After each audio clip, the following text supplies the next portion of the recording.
इस कहानी में कुछ दोस्त रोमांचक एडवेंचर के लिए एक पहाड़ पर चढ़ाई करने जाते हैं, लेकिन यह सफर जल्द ही उनके लिए एक खतरनाक खेल में बदल जाता है। क्या वे सभी बच पाएंगे या फिर पहाड़ की ऊंचाई पर उनका डर और मौत उनका इंतजार कर रही है? इस वीडियो में हम आपको इस फिल्म की पूरी कहानी, प्लॉट ट्विस्ट और चौंका देने वाले अंत को हिंदी उर्दू में विस्तार से समझाएंगे। अगर आपको सर्वाइवल और थ्रिलर फिल्मों का शौक है तो इस वीडियो को अंत तक जरूर देखें और अपने विचार कमेंट में बताएं। वीडियो को लाइक और चैनल को सब्सक्राइब करना न भूलें।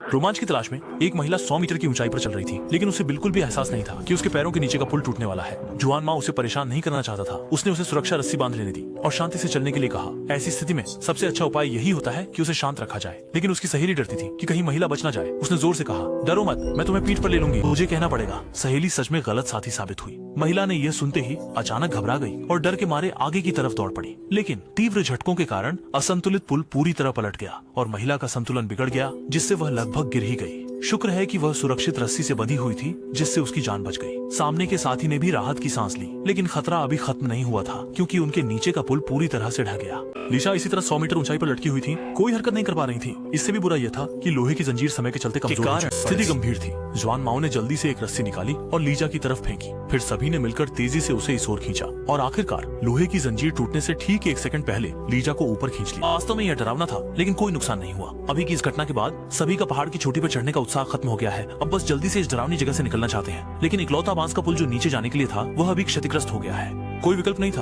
उन्हें हिम्मत करके पहले इस पहाड़ को पार करना पड़ा। देखना पड़ा कि उस तरफ नीचे जाने का रास्ता है या नहीं। सौभाग्य से खड़ी चट्टान पर चढ़ाई के लिए कई लोहे की सीढ़ियां थी। विश्वास नहीं होता, और उसे जो अधिक चिंता हो रही है वह यह है कि नीचे 100 मीटर ऊंची खाई है, जहां थोड़ी सी भी गलती उन्हें टुकड़े टुकड़े कर सकती है। परंतु इस समय उनके पास कोई वापसी का रास्ता नहीं है। वे सिर्फ हिम्मत करके धीरे धीरे आगे बढ़ सकते हैं। यह नहीं पता कि उन्होंने कब तक चढ़ाई की। लीजा ने अचानक डरावनी तरीके से पाया कि आगे की स्टील केबल बिना किसी वजह के टूट चुकी है। अभी उनके लिए यह दर्द पर नमक छिड़कने जैसा है। अगर वे यहाँ फंसे तो जब तक उनकी शक्ति समाप्त होगी तब तक वे गिरने के अलावा कुछ नहीं कर सकते। संकट के समय लीसा और कर्ली ने अस्थायी रूप से निर्णय लिया कि पहले वे दोनों यहाँ से ऊपर चढ़ेंगे। ऊपर पहुंचने के बाद सुरक्षा रस्सी नीचे फेंककर लोगों को बचाएंगे। लेकिन उनकी रवाना होते ही मानसिक दबाव सहन न कर पाने वाली जेड ने तेज तेज सांस लेना शुरू कर दिया। उसकी शरीर भी कांपने लगी। गंजा आदमी उसे आराम से रहने और अपनी ताकत बचाने के लिए कहता है। उसकी प्रेमिका भी उसे दिलासा देती है कि डरने की कोई बात नहीं है, लेकिन उसे कहे बिना ही बात खत्म हो गई।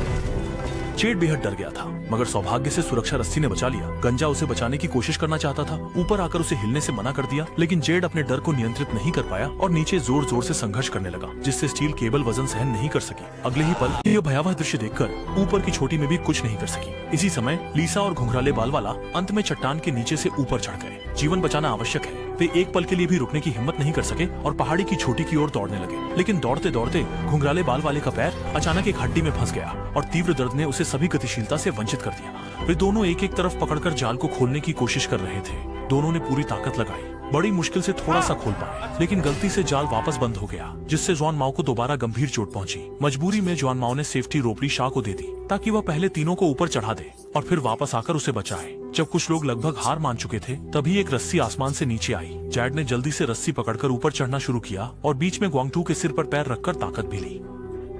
लिसा की मदद से तीनों लोग जल्द ही बिना किसी खतरे के ऊपर चढ़ गए, जबकि दूसरी ओर घुंघराले के लिए किस्मत उतनी अच्छी नहीं थी। प्रतीक्षा करते समय उसने अचानक पास में टहनी टूटने की आवाज सुनी और उसने सोचा कि लिसा वापस आ गई है, इसलिए उसने लिसा का नाम जोर से पुकारा, लेकिन काफी देर तक पुकारने के बावजूद उसे कोई जवाब नहीं मिला। इस समय उसे अचानक महसूस हुआ कि स्थिति ठीक नहीं है, लेकिन तब तक बहुत देर हो चुकी थी। उससे पहले कि वह कुछ तैयारी कर पाता, उसे एक शक्तिशाली रहस्यमय शक्ति ने जबरदस्ती खींच लिया। जब लिसा और बाकी लोग वापस आए तो जॉन माओ वहाँ से गायब हो चुका था। केवल एक बुशूजिया और घसीटे जाने के खून के निशान बचे थे। लिसा पूरी तरह से टूट गई। अभी अभी वे दोनों मिलकर भी इस बुशूजिया को नहीं खोल पा रहे थे, लेकिन अब ये खुला पड़ा है। जॉन माओ के साथ जरूर कुछ गलत हुआ है। ये सोचते हुए डरपोक जैड तुरंत ही जॉन माओ को छोड़कर नीचे उतरने की बात। छोटी में की डांट के बाद दोनों ने तब जाकर झगड़ा बंद किया। फिर कुछ लोगों ने फैसला किया कि जुआन माओ को वापस लेकर आएंगे, लेकिन इस गहरे जंगल में जुआन माओ को ढूंढना कितना मुश्किल है। उन्होंने बहुत देर तक खोजा, लेकिन कुछ भी नहीं मिला।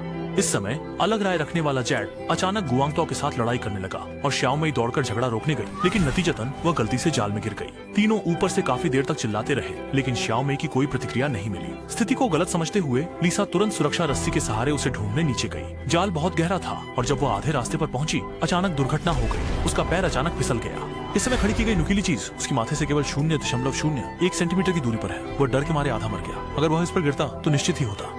निश्चित मृत्यु। उसने नीचे देखा, फंदे के तल पर बहुत सारी खड़ी हुई नुकीली लकड़ियां थी। स्पष्ट है कि यह किसी ने जानबूझकर किया था। यह सोचकर लिसा की रीढ़ में ठंडक दौड़ गई। जल्द ही उसने कोने में गिर चुकी श्याओमेई को देखा। सौभाग्य से उसे ज्यादा चोट नहीं आई थी, बस उसका हाथ एक नुकीले कांटे से छिद गया था और वहीं फंस गया था। लिसा ने अपनी सांस को संयमित किया, फिर छोटे में के हाथ को ऊपर उठाया और उसे सीधा खींच लिया। हालांकि छोटे में को बचा लिया गया, लेकिन गायब हुए जुआन माओ का अब तक कोई सुराग नहीं है और यहाँ चारों ओर मानव निर्मित जाल बिछे हैं। थोड़ी सी भी लापरवाही जानलेवा हो सकती है। थोड़ी देर बाद हत्यारा पागल ने छोटी में को लटका दिया और इसी समय गंजा व्यक्ति भी जाग गया। वह दिल से चिल्ला रहा था, लेकिन इससे हत्यारा पागल और भी उत्तेजित हो गया। देखा गया कि वह छोटी चाकू लेकर छोटी में की ओर बढ़ रहा है। जब छोटी में लगभग उसके हाथों से पीड़ित होने ही वाली थी, जेड ने अचानक पलटकर हमला कर दिया। अपना काम बिगड़ता देख हत्यारा एक धनुष बाण लेकर बाहर दौड़ा और अंदर के दोनों व्यक्तियों ने इस मौके का फायदा उठाकर जल्दी से बाहर निकलने लगे। दोनों ने लड़ाई के लिए तैयारी की और मार्ग संघर्ष शुरू हो गया। कुछ राउंड के मुकाबले के बाद कमजोर जेड जल्दी ही मार खाने लगा और ऐसा लगता था कि वह मार दिया जाएगा। उसने मौका पाकर अपनी जांघ से चाकू निकाला और सीधा हत्यारे के टखने में घुसा दिया। इसके बावजूद हत्यारे की लड़ाई की क्षमता अत्यधिक थी। सौभाग्य से निर्णायक क्षण में जेड ने एक पत्थर छुआ और हत्यारे के सिर पर प्रहार किया। इस अवसर का फायदा उठाकर वह तेजी से पीछे की ओर भागा। सोच रहा था कि लोहे की सीढ़ी से खाई के नीचे उतर जाएगा, लेकिन वह सीढ़ी सिर्फ सजावट थी।